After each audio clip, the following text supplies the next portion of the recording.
Well, I only found out when it was okay, it's not that recent. I think it was about 10 years ago. So I was admitted to the hospital for food poisoning. So they had to do a lot of blood tests, and that's when I found out. They gave me a card. It says AB positive. So like, hey, Okay, yeah, so that's my blood type. did the doctors explain to you anything about being AB positive? Yeah, what does that mean? They did not actually. They just mentioned that I am rare. I can receive all blood types. So yeah, I'm special that way. But I cannot, but I cannot donate to everyone. It's just the one who has the same blood type as me Wait, only can receive mine.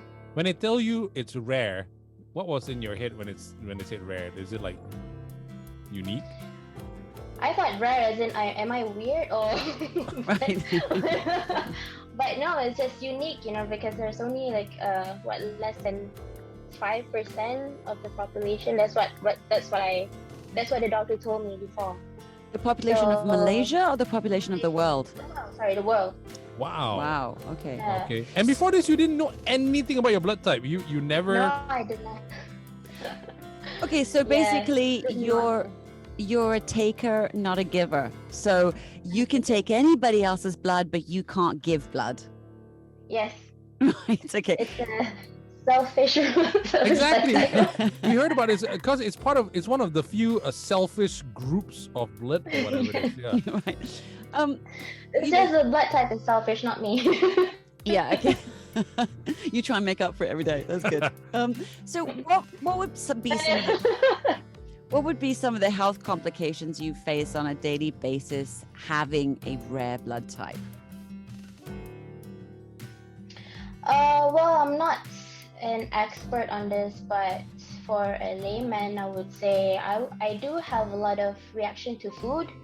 Like for example, I do get rashes, like a lot of rashes, skin allergies when I have meat, especially chicken. So I'm not sure whether that relates to my blood type or not, but yeah, I do have to watch what I eat.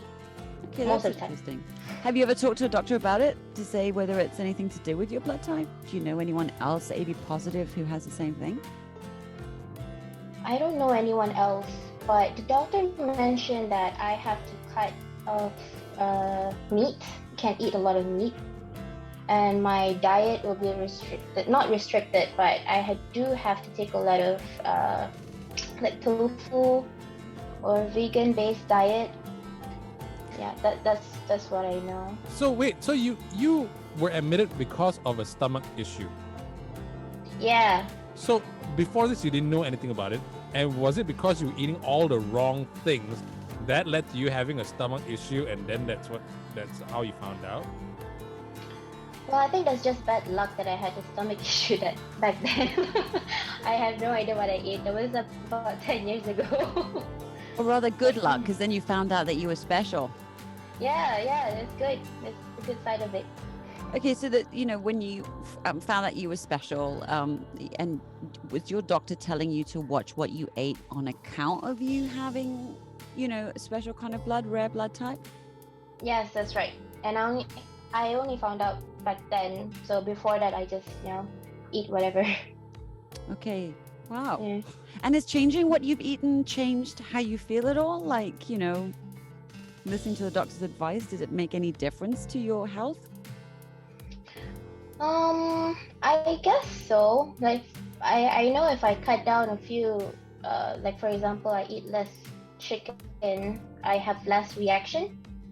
Okay. It's Right. So when you found out that your blood was special, right?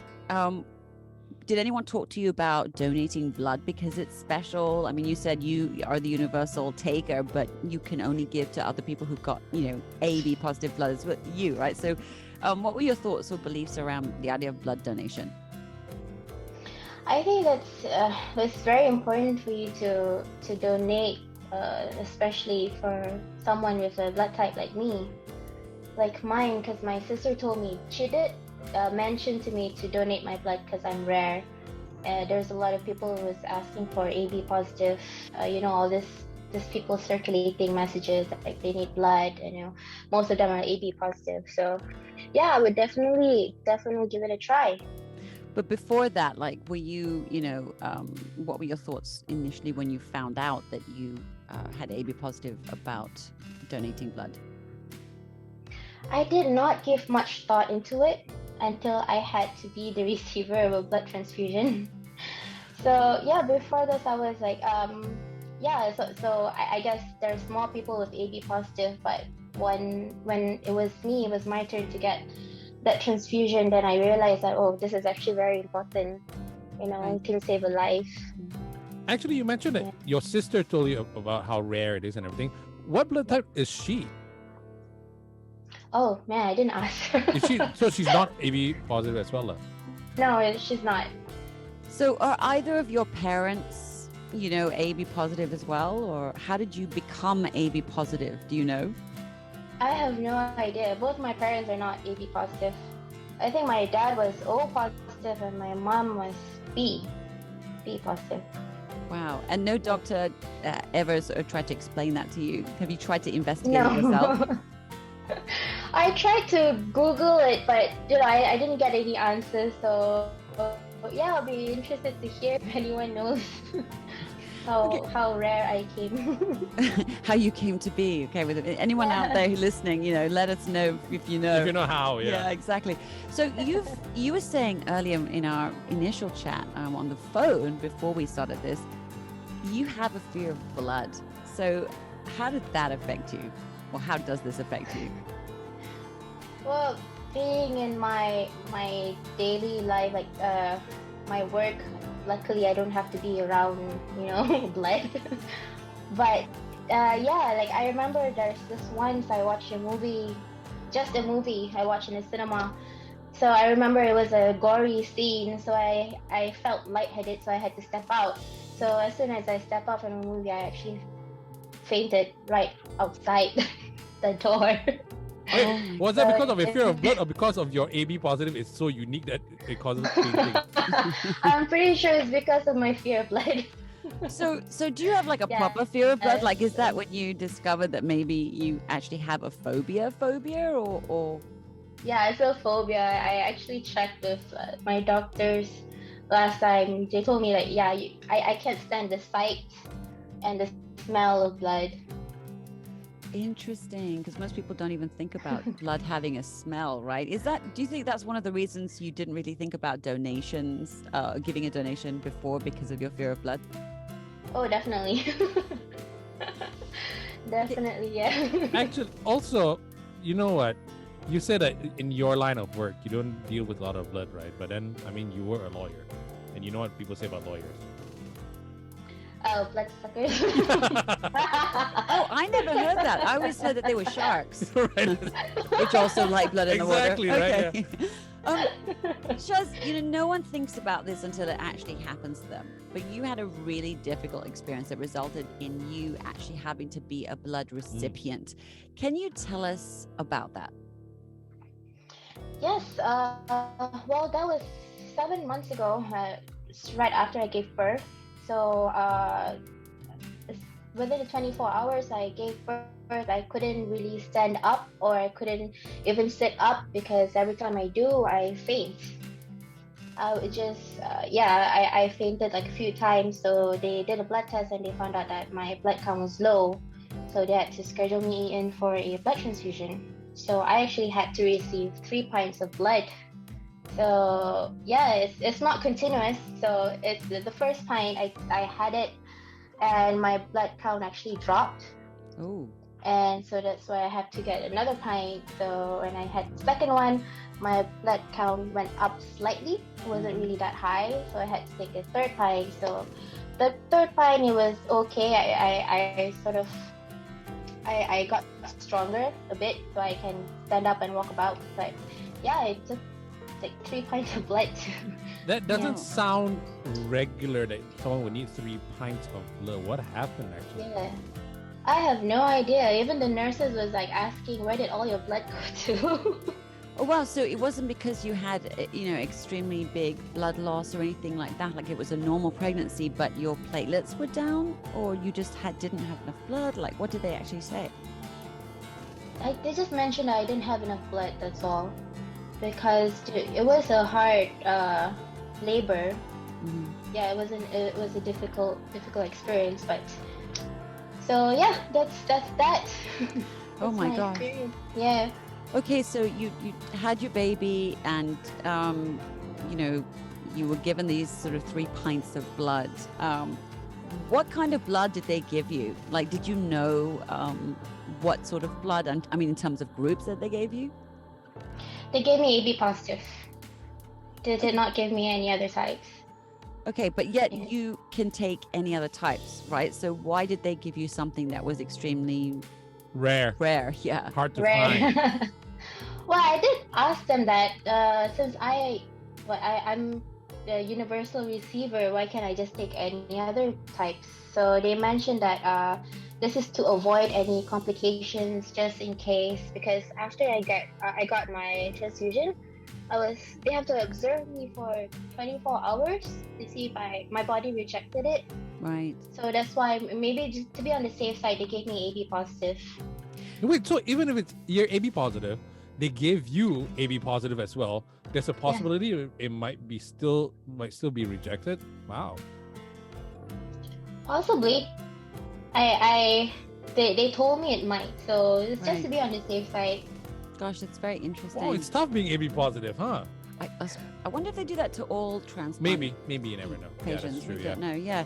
So just a curiosity here, but what kind of blood type does your kiddo have? Your baby? Do you know? My baby has A positive. Okay, so your baby's vanilla like me. Vanilla. What does that mean? Just average. Right, just, right, you know, okay. mediocre. Nothing special about us. Right, Is her dad? Her dad or his dad have any kind of special blood? No, not that I know of. Because my husband doesn't remember what type of blood he has, but it's not AB positive. All right. So, you know, after your experience of childbirth and needing a transfusion, has this changed your mind about becoming a donor, bearing in mind that you have a fear or phobia of blood, seeing blood? Definitely.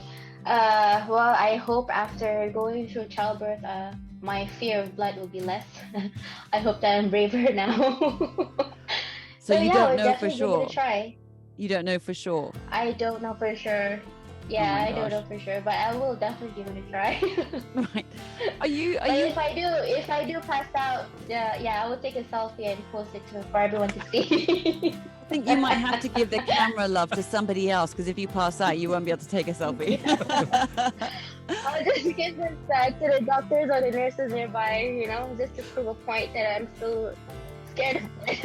Okay, but wait, hang on a second. You've got a fear of blood and seeing blood as well as the smell of it. Like, what did you do when you were hooked up to bags of blood dripping into your body from your transfusion? Oh, I did not look at it. Wow, I tried to avoid looking at it. So if it's on my left side, I'll just look at my right side. it's genuine. This phobia, it's a real thing. My goodness. Wow. Okay. Interesting. So are you a member of any like special blood association group or any group that's sort of on a special list just in case someone needs blood or transplants or anything like that? No, I'm not, but I would like to be. Okay. Actually, that's a good point, because having a very unique blood, as we just learned from a doctor recently, that means all your organs, all your internal organs, your liver and your kidney and your lungs or whatever, it's very much tied to your blood type. Are you concerned about that's right. what happens with all your other internal organs as well? Well, I do. I am open to donating my organs. Ah. Yeah. I think JD was also wondering kind of more in terms of like your own safety, like, you know, with the doctors, you were able to take any kind of blood, and yet the doctors chose to give you, you know, specifically AB and keep you under observation. Does it concern you at all in terms of sort of, you know, your physical health, having this sort of special rare blood type that you may need to be on a special list or to know more about that, just should you ever need, you know, anything more than just a pint? Well, I haven't thought about that. Now that you mention it, Okay, Yeah, I do. just hold on one second. Just hold on one second, sweetie. I think we got a bit of a technical issue here. Okay, given your experiences of your accidental finding out 10 years ago, which, in my mind is like a lucky break, and your experience of having to be the recipient of 3 pints of blood, not even in an accident situation, right? Without even realizing why your platelets or your blood was sort of so low. What would you say to anyone out there with special blood or even bog standard blood type like your child and me, vanilla flavored blood, about the importance of either donating or knowing about your blood type or just getting interested in blood banks and what they need? Well, I think for the people around me, they don't have the awareness of how important blood donation is. Yeah, I would definitely teach my son, or even for me, to educate myself how important blood donation is. You could save a life. It could be anyone, like your family or anyone that is holding on to life, going through surgery or cancer patients. You never know. So it's very important. I would tell everyone around me. Are you going to start with your husband and get him marched off to the clinic to go and get a blood test to find out what he is? Of course, that's the first step. Are you, after this conversation, curious in any way to go and speak to a doctor or find out more about how you came to be, the recipient of such a rare blood group when no one else in the family seems to have anything special about them? Oh, I will definitely find out. I will contact my doctor, the usual doctor that I go to. Yeah, I will definitely, inquire how did I come about this rare blood type. Yeah, and also for us, it was a bit of a hunt to find someone who had a rare blood group, right? And finding you was actually sheer luck in many ways. Yes. And you know what? I'm just wondering, because you said you weren't any part of any group. Maybe you should start a group about people who are AB positive or has rare blood and everything. I know you're freaked out by blood, but has that has that crossed your mind? Oh, I've never thought about that, but that's a good idea. Thanks. Will you send the check in the post?